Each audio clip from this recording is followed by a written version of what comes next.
A whole nation throws a month-long party. Stadiums rise out of nothing. Roads are paved. Airports are widened. The eyes of billions turn to one country at once. And when it ends, the host is poorer than when it started. You have been told that hosting the world's biggest football tournament is a golden ticket, a boost, an investment in the future. That is the official story. It is mostly wrong. The country that hosts the tournament usually loses money. The organization that runs the tournament usually makes a fortune. Two different bank accounts, one party. Almost all the money flows one way. Let me show you how. Start with the host. To win the right to hold the tournament, a country has to promise to build, not one stadium, several, often 8 or more, each holding tens of thousands of people, each meeting strict standards set by the governing body.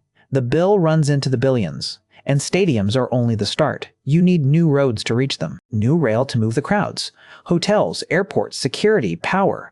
The host does not just build arenas, it rebuilds whole cities around them. So the country borrows, it spends, it tells its citizens this is an investment that will pay them back. But here is where the story turns. The tournament lasts about a month. The stadiums were built to last decades. When the final whistle blows, the crowds go home, the cameras leave, and the country is left holding enormous buildings it no longer has a crowd to fill. These have a name. White elephants. Arenas too big for any local team, too expensive to knock down, draining money in upkeep long after the last goal. You paid for a stadium for the world. The world has moved on, and the costs do not stop when the football does.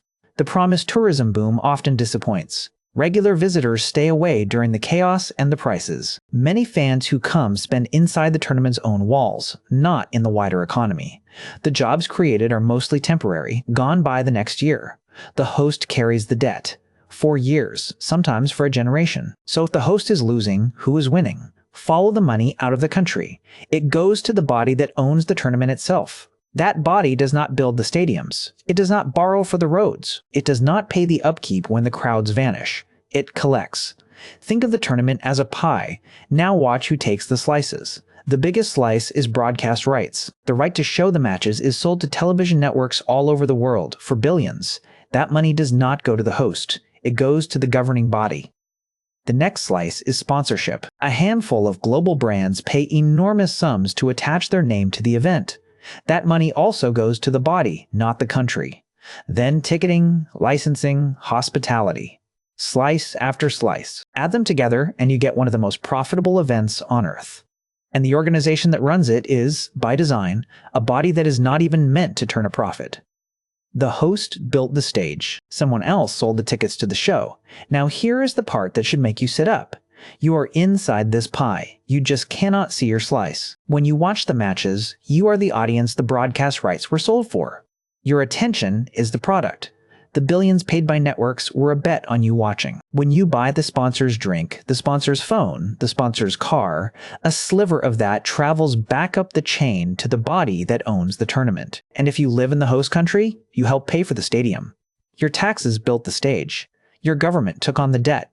You were told you were a fan. You were also a funder. None of this makes the tournament a trick. The football is real. The joy is real.